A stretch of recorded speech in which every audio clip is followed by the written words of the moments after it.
time. Do you have any involvement in the casting? You're a woman. I don't know what her name is. Probably. How do you pronounce her name? Eben Heile. Say that again. Eben Heile. She's Danish. Yeah, she's Danish, and she's that gorgeous woman who was in that what do you call it? The John Cusack High movie. Fidelity. High Fidelity. Yeah, exactly. Yeah. I haven't seen her since then, by the way.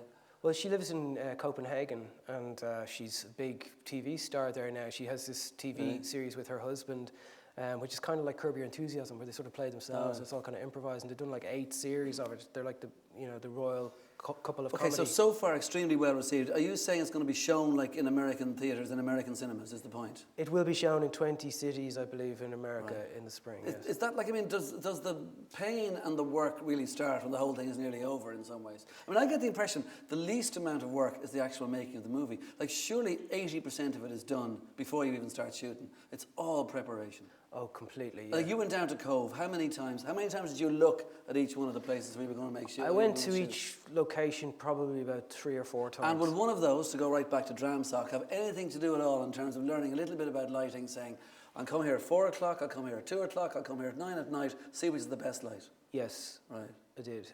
But I knew, I would know, but I didn't have to keep going back at different times, because I would use a compass so I'd know where the sun was going to be. Oh, right, okay. Yeah.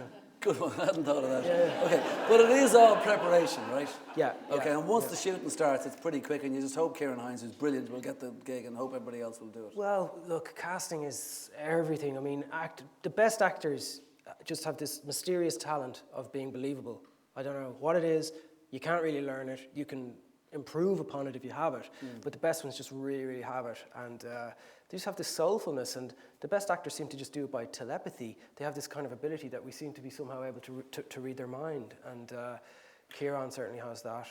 And so often what I would do is I would set it all up, and I'd set up the shot, and then I'd just say to them, I'm going to shoot the rehearsal, and just get the most sort of tentative take that I could, and it often that really had something, you know. Okay, so you were what of this movie? You were the writer and director, is that right? Okay, let's go back to I will get back to theatre, but just the other 3 movies. Saltwater was the middle one. I Went Down was the first one. And then, might as well go backwards, and let's take the third one. The third one was a genre movie. It was specifically, you see he's laughing already, because this is the movie that, like, it's the biggest in some ways, and certainly in terms of international star. You can't beat Michael Caine, right? But nothing happened, did it? Well, that was a very strange experience. It's called The Actors, by the way. Neil Jordan... You didn't see it. Neil Jordan rang me up and said, I have this great idea, he said, about an actor who's playing Richard III in this really crappy production, and he decides to make some money by using his acting skills to impersonate different people, to swindle them. And he said, I'm looking for a writer, and he wanted to direct this film. So I met him, and I wrote a screenplay. A writer for a screenplay, you mean? Yeah. So I wrote the screenplay. And then Neil read it, and he said, I'm not very good at directing comedy. He said, do you want to direct it? I was like, I'm going to get a chance to shoot a film. Obviously, I want to direct it. I don't care. So, but the thing was, it was for DreamWorks. Went out to LA and all that, and then they said, you see, it was a big learning experience, because I would never make a film like a Hollywood film like that again, because what happens is you don't realize that what you're making is something which has to be so eminently marketable as it almost has no personality. It has to sort of just offend the least people. That's what they're looking for. And also it has to be as much like something that made money as it can possibly be. But they never say that to you. So what they're always saying is, we love your script. We love this. And I was driving in the car here today, and I was just thinking, you know who'd be great in this movie? And you're like, who? They go, do you like Tom Cruise? And you realize they start with Tom Cruise with every film, and then they go, you know, to whoever it is next. And I didn't quite understand what was happening. And they kept trying to get me to cast Edward Norton. And I met Dustin Hoffman, and he said something to me which was really instructive. He said, so you're going to shoot this film in Dublin? And I said, yes. He said, why are you talking to me? And I said, because DreamWorks think that you'd be really right for this. And he says, I'm not from Dublin. And I said, yeah, but I don't know, would you be playing someone from Dublin? And he said, I'm Dustin Hoffman, I'm a New York Jew. And I said, but you're an actor, aren't you? And he said, no, he says, there's a big difference, I'm a movie star.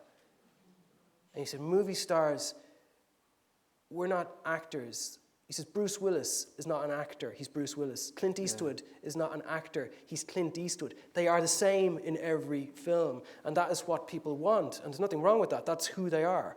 they act to a degree, but if Clint Eastwood suddenly decided to play some very gay, camp, bizarre, part, his audience would not go to see that film. So Dustin Hoffman said, I can't, and I realized then, hold on, this is crazy. He's absolutely right. What are we trying to do here? So I said we couldn't do it. DreamWorks fired me, and then Miramax then picked up the film, and they said, we will make this film, but Michael Caine had just won an Oscar for them for the Cider House Rules, and they said, we will give you the money to make this film if you cast Michael Caine. I said, okay, well, Michael Caine's from London. He could conceivably be living in Dublin. I said, okay, so we'll do that.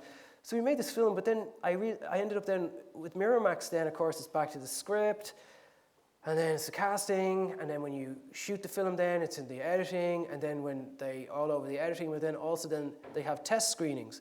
And then what they have, the test screenings, is you go to show them in America. Dumbest thing. Yeah, but what they do is, a guy comes out at the beginning and goes, I have nothing to do with this film. And I just want to say that we're going to watch this film, and then we're going to ask you what you thought about it afterwards. And they do out all these scorecards and stuff, and then at the end of the film they go, so, did anybody find the film a little bit slow to begin? Anybody? Anybody? Anybody?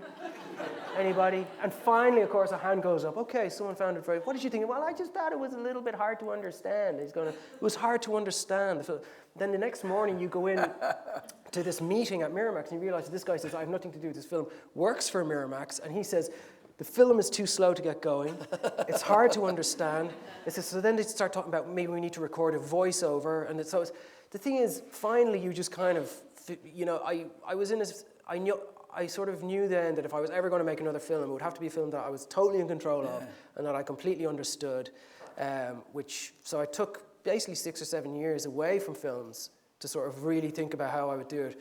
And the result was The Eclipse, which is a film I'm very proud of. But I had to do that. Would you be in awe of Neil Jordan, who can do both? Like he's done like what was the one with oh God, I forgot her name already. The stalker woman thing recently he did a few years. The Brave one? Yeah, exactly. Yeah, I mean, like the huge Hollywood movie in terms of money and all the rest of it. And that. So did he succumb to things that you just could not succumb to? Did he lick that bum? Did he do all those things? And yet he can go and make the ones he's made now. Well, Neil has a different storytelling style, in that Neil's stories can have a sort of a simplicity about them, which really works in the cinema. I have to start in a very complicated way and then try and simplify it. But Neil just thinks in very big storytelling ways. That sort of archetypical storytelling, which really suits cinema. Westerns are very archetypical. There's goodies and baddies. Horror films are very archetypical, like that, So Neil can think in that way. He thinks in that big canvas. He's also very visually talented. His mother was a very talented painter. His sister's a very talented painter. So he has all that. I'm someone who has to work from the inside out, and then eventually I'll get there.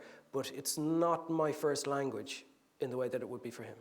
Are you a tortured artist, Conor?